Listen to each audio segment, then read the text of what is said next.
In the eyes of many working families, their annual holiday is probably the most important purchase they make each year, whether it be a week on the south coast in a caravan or a month touring the continent. Every holiday maker likes to get the best deal they can. Therefore, when the doors opened on the Jay's travel show this morning, hundreds of people were queued up in search of the great all-time getaway. Well, the majority of people that we've found are the experienced travellers. That happens to be because we've advertised the fact that there are going to be a lot of bargains on hand and the true information on what's going to occur over the next 12 months. And to satisfy those travel-hungry minds, 28 top flight operators representing travel worldwide were on hand, offering advice down to the last minute detail. They represented all corners of the world. There was the taste of the exotic, the Orient, the continent, even the wilds of Africa. And while the price tags on some may have been far higher than on others, Lindsay Gailey of Jay's Travel said the interest expressed by visitors was enormous, a clear indication of how the travel industry is booming once again. It's had its moments, but we're experiencing a lot of business to Europe at the moment. America seems to be attracting quite a lot of attention, and so does Asia. New Zealand there, for example, has been down for the last couple of years, but the revaluation of the dollar has brought New Zealand right back into the foe again.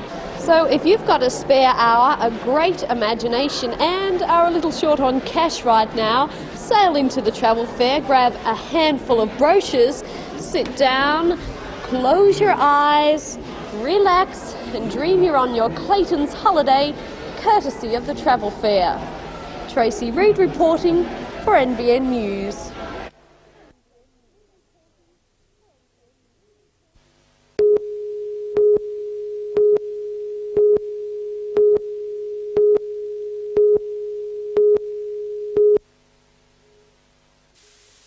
His perfect girl, Flossie, met us at the door.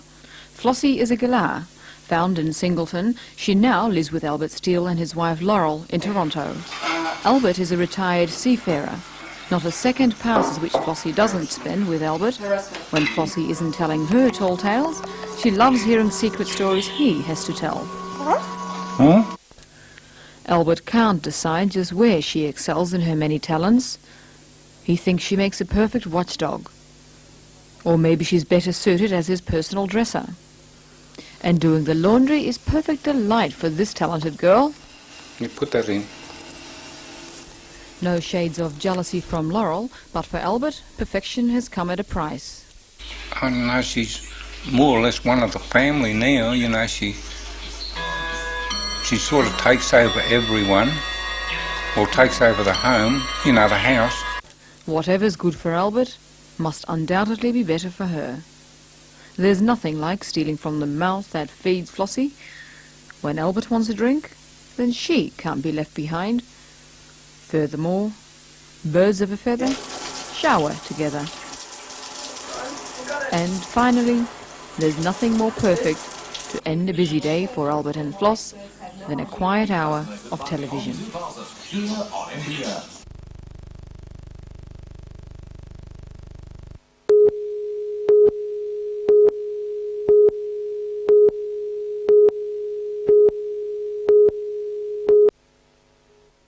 About to begin its 11th season of operation, the National Basketball League has become one of the most successful sports in our country. So quickly has its popularity exploded that at times the administration, recruiting, coaching and refereeing hasn't been able to keep pace. An initiative suggested by the NBL has been taken up by the 13 coaches, and the association has now been formed with a set of objectives directed at the overall longevity of the game. I think the main aims of the association, Michael, are to upgrade the standard of coaching throughout the NBL and to work more closely with junior coaches all over Australia to increase the profile of the coaching profession, I think, and find ways and means of improving the National League as a product to the public.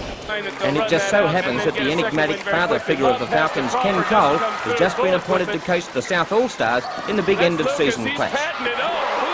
Yeah, I thought that was a terrific honour and quite a surprise, but that's one of the things that came from the meeting, along with the suggestion of a number of minor rule changes that we think will quicken up the game. The coaches decided they thought that we should rotate the All-Star coaches and that the rewards should be spread between all of us, which is terrific, and then all of the coaches voted on who should handle the game this year. So Bruce Palmer gets to handle the north side with Gary Fox from Adelaide as his assistant, and I was voted to handle the south group with David Lindstrom. So we'll be looking forward to the All-Star game in Melbourne, and we should be able to put together a team to beat the other group comfortably, I would think.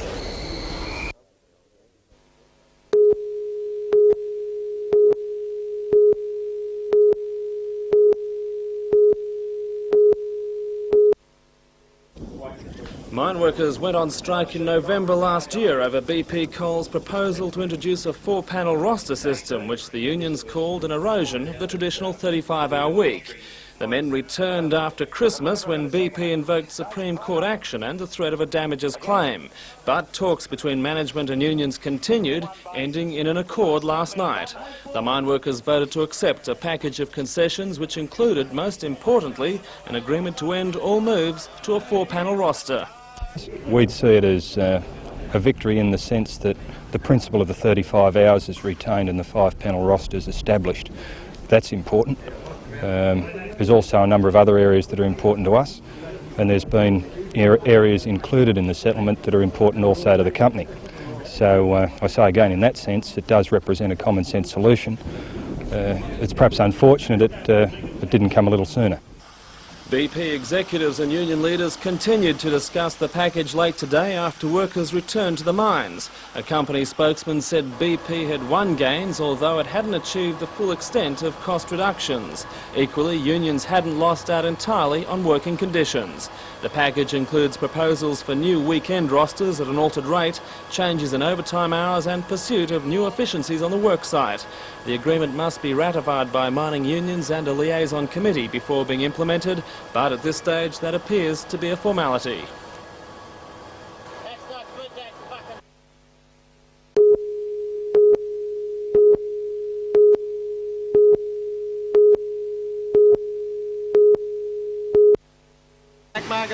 The Americans, John Pearson, Steve Beitel, Mike Klein and Chuck Wardle will be racing in open competition for the first time this season, and they'll be pressed by a hot pack of local drivers. John Klein is joined by Bob Brewer, John Brown and Stu Robertson. This team of 4 defeated the Americans 2-0 in the recent Test Series, and Pine continued on in devastating fashion to win his 4th New South Wales Super Sedan Championship. Smallman's in trouble, he didn't...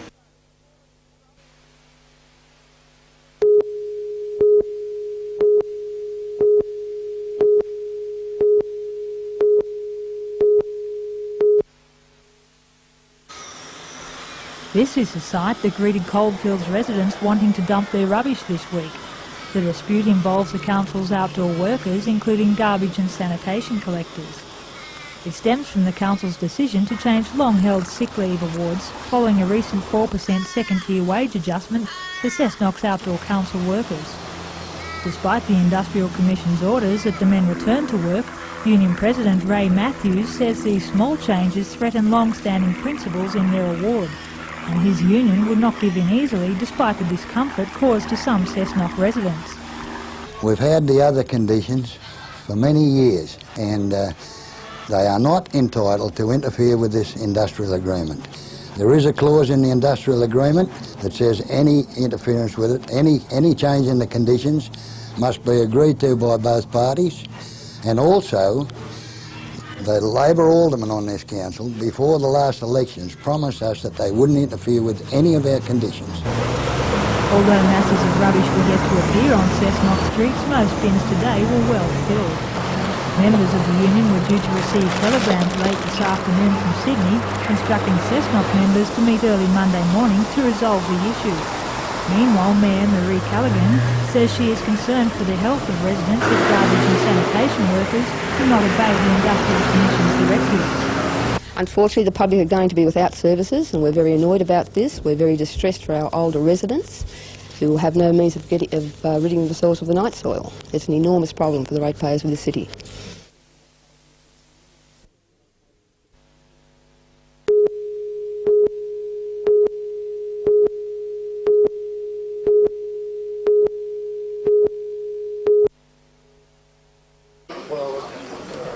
Messing around on trains can spell disaster, and walking across the tracks is courting death. This was the message from RailSafe's Richard Jones. From tomorrow, Newcastle's own education officer, Victoria Laverick, will be travelling around Hunter's schools, spreading the safety in the Newcastle word. area. Well, the main trouble areas we have are people trespassing on railway property, cutting illegally across lines, not using level crossings correctly, ignoring the bells and lights, or perhaps going around the boom gates when they're down. The videos to be shown to pupils ranging from kindergarten to year 12 are a grim reminder of how easily accidents can happen.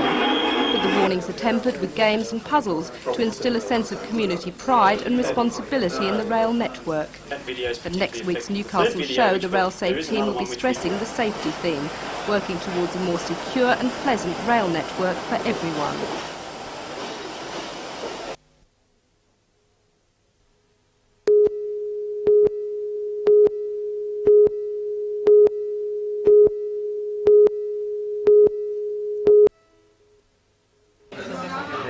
Police received telephone calls well before the official start of Operation Phone In this afternoon. After a few hours, they'd logged more than 50 calls, most of them concerning drug offences. Police say they're puzzled that they've received almost double the number of drug calls that were relayed to them through Operation Noah. It's understood much of the information has been valuable to police, although it's unlikely to lead to an immediate arrest. Sergeant Gary Collis says police are interested in public information on any aspect of crime in the community.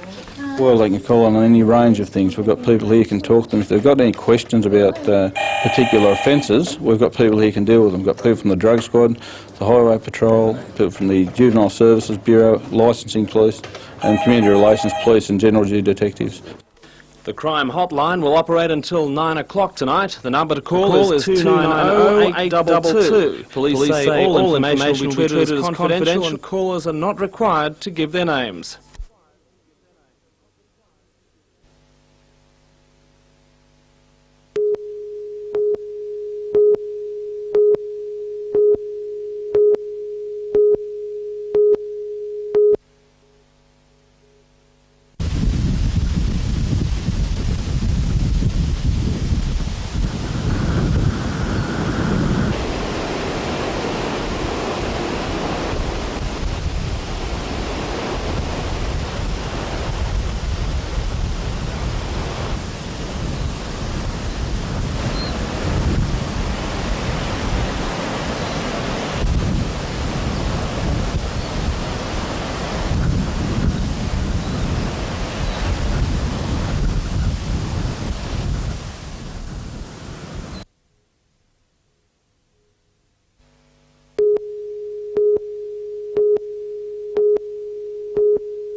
Well, Tracy, the Broadmeadow track has once again lived up to its reputation of one of Australia's best drying courses. 85 millimetres of rain, or 3.5 inches in the old scale, was tipped on the Broadmeadow track in the last 24 hours, and it's not even wet underfoot. It really has amazed everyone here that the track has come up in such great condition. Now, the big race today is the Penfolds Classic, to be run at 3:20, and the two horses in the market at the moment are the Vic Thompson trained Sanction. He's at even money this morning, and the Tommy Smith trained filly Momentaire. Well, she's at about 5-2. And those two should settle down to fight out the 1989 Penfolds Classic, to be run at 3:20 this afternoon.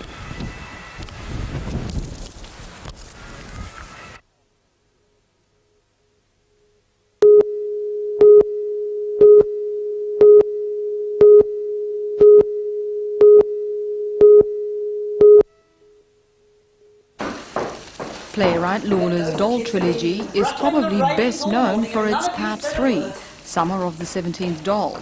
Kid Stakes is Part 1 of that trilogy. But Kid Stakes takes you back to when the play's main two couples, Nancy and Barney, Olive and Rue, first met. It's a big surprise for audiences to see how the whole relationship began, because for those people who saw The Doll last year, they saw the very tragic ending, and it's great to go back and see how it all began 16 years earlier. And for all those high school students who often acted Summer of the 17th Doll, but might have wondered about the often heard about but never seen mysterious Nancy, she will finally be revealed. I won't say it's not the best proposition. Sensible and Take these as they come, huh? Something like that, yeah. Kid Steaks opens at the Playhouse in Newcastle tomorrow night.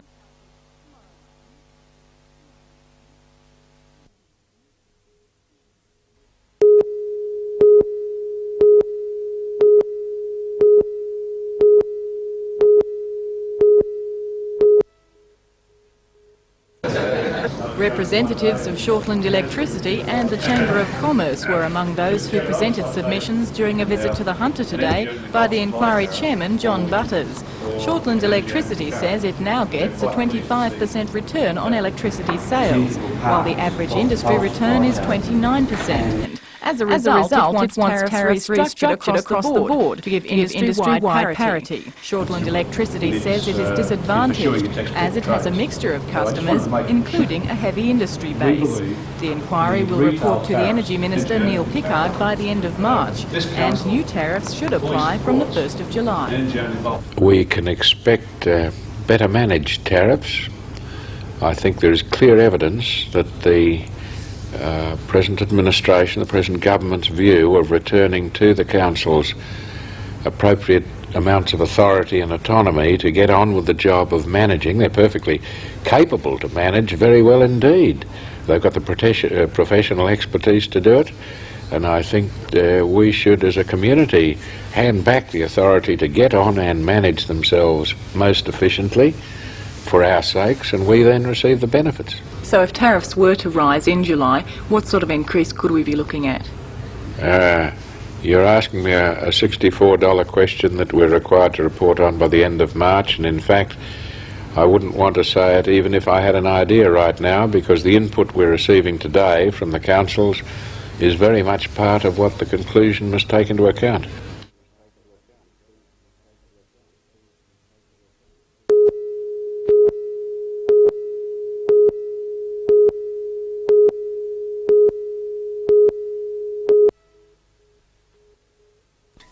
The original van, first built in the United States and bought by NBN in 1968, was converted to colour in 1974 and gave good service.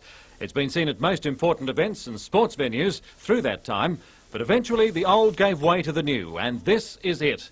An international cab chassis with bodywork completed by O'Neill's in Newcastle and designed and fitted out with state-of-the-art television equipment by NBN's own staff. 3 separate air-conditioned compartments are devoted to production, sound and engineering. First task for the unit will be to bring you the action from Raymond Terrace at the weekend in Ski 89. For this, it's been fitted out with up to 7 cameras. A team of technicians has travelled with it to Raymond Terrace to fine-tune a multitude of different pieces of equipment.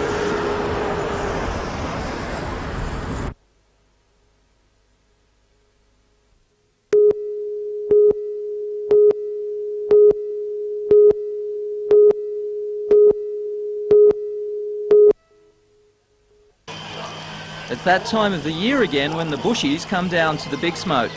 448 cattle are to be exhibited over the 4 days of the show, beginning with the Holstein Friesians this morning. The Simmons and Simpson families from Denman won the champion cow and heifer.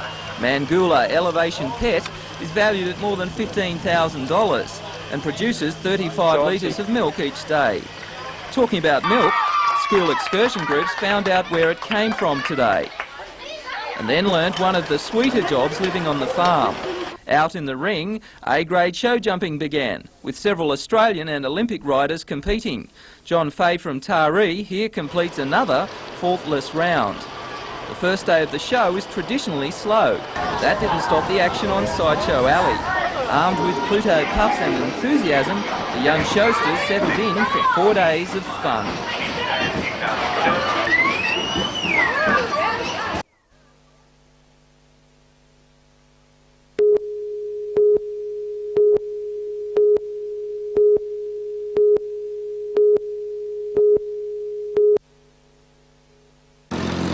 To an annual police staffing report, Newcastle should have 78 sergeants. In fact, there are 90 on the rosters. Some can be relocated internally, but 10 will have to move to Sydney, where there's a shortage of sergeants.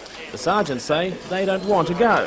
Many have homes and families established in Newcastle, and they say the cost of moving to Sydney and buying a new home would be financially crippling. District Staff Officer Inspector Terry Collins says appeals will be considered, but 10 sergeants must go. Do you think you will get 10 volunteers, or will it come down to a point where you're going to have to say to somebody, you're moving? I believe it will get to that situation, yes. Do you think that is an unnecessary hardship for them? Well, it's a fact of life in our organisation. Well, you look at it from a taxpayer's point of view and a government point of view, that you cannot have one area of the police force have the luxury of being 10 sergeants or 12 sergeants over strength, while another area of the police force is doing it very hard and hasn't got the supervision of the younger police coming through this. We have an organisation to run. We have to consider the organisational needs as well as the individual needs. Okay. If there was, for example, say a sergeant...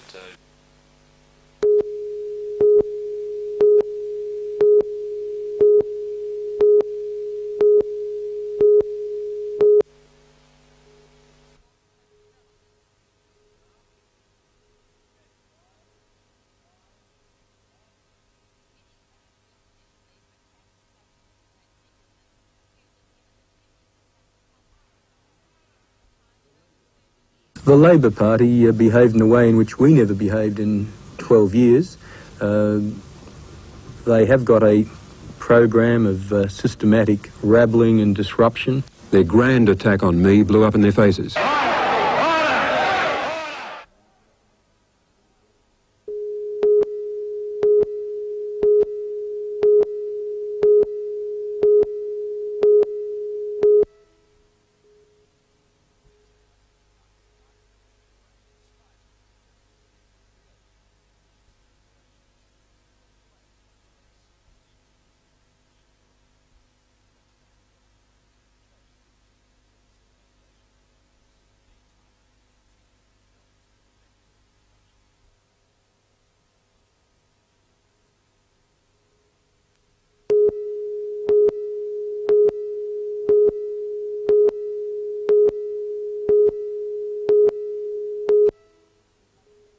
With luggage being removed from the jet today, the 14-man investigation team has almost totally ruled out sabotage.